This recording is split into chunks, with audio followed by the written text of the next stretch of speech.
Welcome to Video Influencers. My name is Benji and I've got Desi Parkins. Hey guys. Beauty extraordinaire or beauty ninja on YouTube. She's got well over 1 million followers.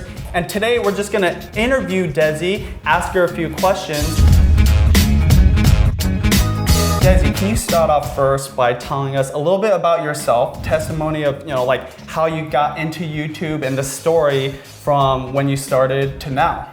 All right, so I'm Desi, as Benji said, and I actually was doing freelance makeup for a long time, and I started posting photos on Instagram. Steven, my husband, made me download the app, even though I was like, I have Facebook, I don't need another app, but he made me do it, and I started posting some of my work, and people really responded to it. Over time, I got more and more followers, and people started requesting that I make a YouTube channel, and for years, I watched YouTube. YouTube is always something I've been into, but I never thought I would be making the videos. And one day, we already had the equipment because my husband did some photography, so I was like, let's start a YouTube channel. So yeah, it was a struggle to get everything right. For video, it's a lot harder than it looks, and I didn't think it was, but we started the YouTube channel, and here I am now. I've just been making videos ever since. And well over 1 million subscribers, and I think one of the things that's really shocking about your channel, really impressive, is the fact that you grew so quickly. And correct me if I'm wrong, but within a year, you grew almost 1 million subscribers, which a lot of people would say is impossible to do. People say it's too competitive, it's totally flooded, and you totally broke the mold on that. Can you tell me about that growth and what you attribute to that growth? Dang, that's crazy. I have amazing subscribers, and oh man, I honestly would 100% thank the fact that I had a strong Instagram following, because I used that platform to really drive views to my YouTube channel, and I kind of just kept promoting my YouTube channel on my Instagram, and that's kind of how it picked up really quickly at first.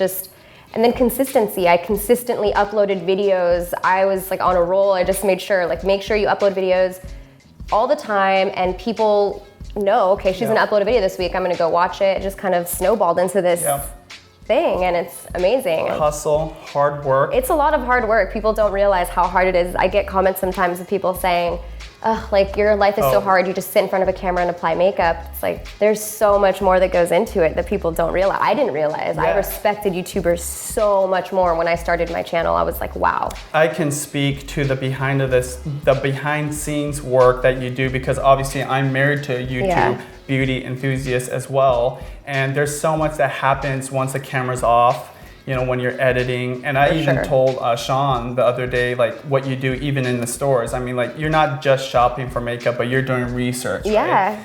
You're practicing, you're testing out. So there's so many things, but I think what you do on social media is probably what helped you so much, right? Grow so quickly. Social media. Specifically, let's talk about the new thing, Snapchat. I love Snapchat. Obviously, you love Snapchat. In fact, your husband, Steve, was the one that really probably helped me to understand the significance of it. Can you tell us why Snapchat is so important, and how do you use it to build your influence?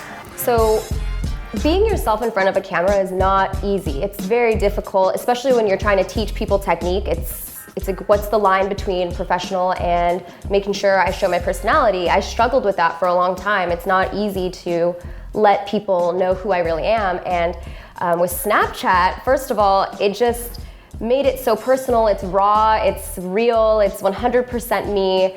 It doesn't always have to do with beauty, but I'm using Snapchat to really help also grow my YouTube, because YouTube is all about relating to people and friendships, and that's why it's so amazing. You don't relate to an ad on television, you just don't even care what they're doing. But when you feel a friendship with somebody, you want to support them, you want to follow what they do. If my best friend tells me this mascara is amazing, they're gonna make sure to get that mascara. So with Snapchat, it's I'm building a stronger friendship with people, and it's just blown up. It's amazing the support I get now because of Snapchat. It's changed everything. Yeah, and you could say you're probably one of the early adopters. I mean, like, I know that there was probably people on before, but you took it really seriously. And a lot of people tell me, like, my Snapchats are basically extensions of my vlog. Yeah, right? yeah. And I see when I follow your Snapchats that that's what you're doing. You're basically just vlogging your day, connecting immediately, right? Yep. Rather than a vlog like Judy and I do, which uploads later. So I love Snapchat. It's very impressive what you're doing. Definitely would recommend to anybody where it's in your DNA, it comes natural to you, to check out Snapchat. Oh yeah, for sure. Because it's definitely the in thing, just like what Instagram was like 2 or 3 years ago. Yeah, and it's true. Like before, when Snapchat was first starting to be popular, nobody wanted to add anybody that you didn't know. And I was just like, I'm just gonna make it public, you know? My friends were like, you're gonna make it public? That's weird. Like, and I just thought, why not? Like, I make everything else public, so I did, and now it's amazing. I love it. It's a great tool. People on Snapchat get to see when my videos upload first. They get the inside scoop on everything first. They're gonna know what products I'm using before any other platform does. So it's a really interesting app. I love it. Go.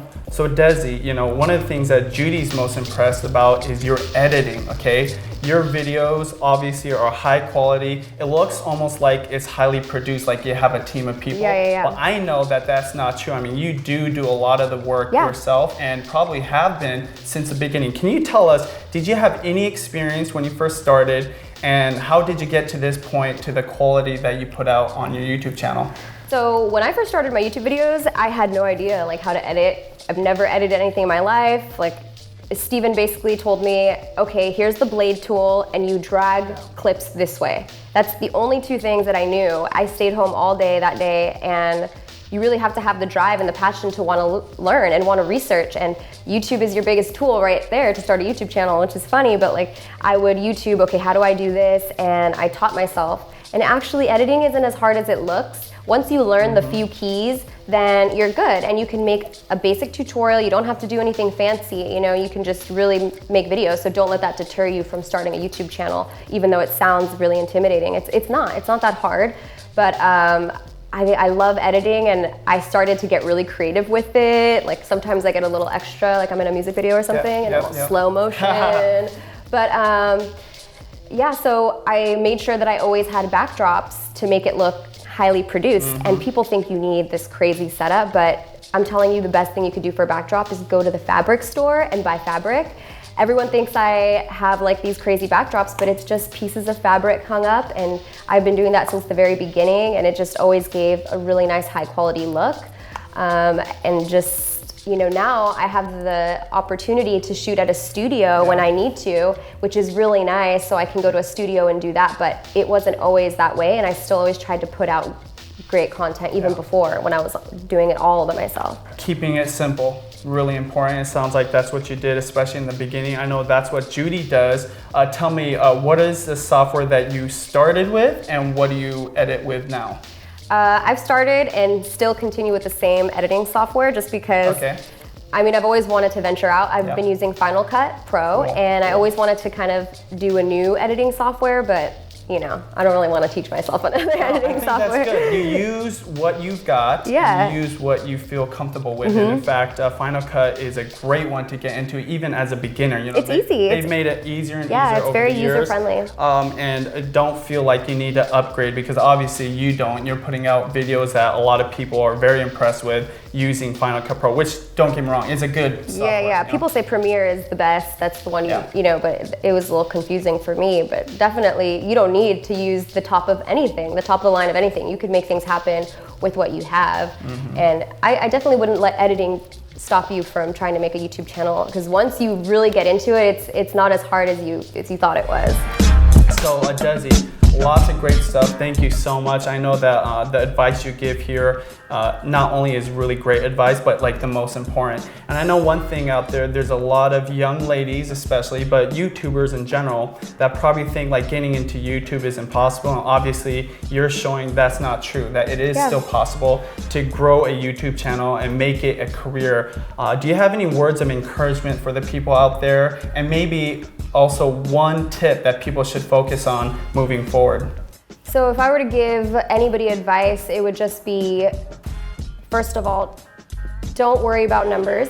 Every YouTuber that is big now had no idea what it would turn into. Obviously now everyone knows that YouTube can be this great career, but you don't have to worry about the numbers. Like if you're not getting followers, don't let that stop you. You should be doing it because that's your passion. You shouldn't be doing something because you want to have so many followers and be so popular, because the thing that people don't get is that if it's truly your passion, it's something you love, it will organically grow into this massive thing that you never expected.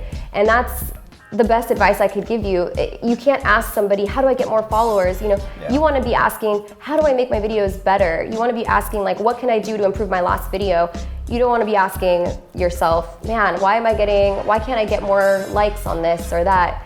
And that's just something that I really want people to know. Also, being yourself can change everything. Any YouTuber that I've seen start recently who has shown their personality and been themselves has grown so much faster. The realness of you just like shines through, and people love that, and it's easier said than done. But yeah, be yourself and just worry about doing what you love, not about numbers, and it will happen for you, Absolutely. I've heard that from so many YouTubers. In fact, probably every single successful YouTuber. So thank you so much. Yeah. I got a couple more fun questions. All right, let's do this. What's the last thing you grabbed out of your fridge?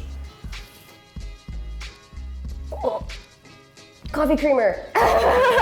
And what was the last fast food restaurant you went to? Chick-fil-A. Ooh, Chick-fil-A. We just got a Chick-fil-A good. in the Seattle area, and I have not gone to it, so I need to go. Oh my God, people at the drive-thru like know me already. Yeah. It's kind of embarrassing. So thank you so much for being on Video Influencers. Just to let you guys know, Judy really thinks highly of Desi and her channel. I love and Judy. In fact, we met Desi early on when she was first starting her YouTube career, if I can call it that. And obviously you have done really well by working hard and obviously being consistent. And I feel like you're gonna just keep growing. Can you tell people where to find you and where your Snapchat is, because they need to be watching your Snapchat? All right, so my Snapchat is just Desi Perkins, one word. And my YouTube channel, you can just search Desi Perkins, it'll come up. My Instagram is Desi Makeup, and that's about it. Yeah, you guys should check me out. Desi Perkins on Twitter, if you want to really get crazy with my life. And yeah, comment below and tell her she needs to start a daily vlog with Steve. So Steve, you need to get on it. Yeah, for sure. All right, thank you so much. Comment below on how helpful this was, or other videos that you want to see. And if you want to continue seeing more interviews like this, talk to you later. Please subscribe. Bye. Sync up that audio. I don't know what you do, It's like a sauna in here, huh? like, how's my shine going on? I feel pretty shiny. Look, I just started. You got some good highlight. You got the highlighter on? I just started shining. Strobing is in right now, so I think you're strobing. Do you know what strobing is? No, like this. No, it's like strobing is a new makeup technique where it's like a lot of highlight, a lot of dewiness. So you're on trend, actually. How about armpit sweat marks? Is that also in? I mean, armpit strobing should become a thing.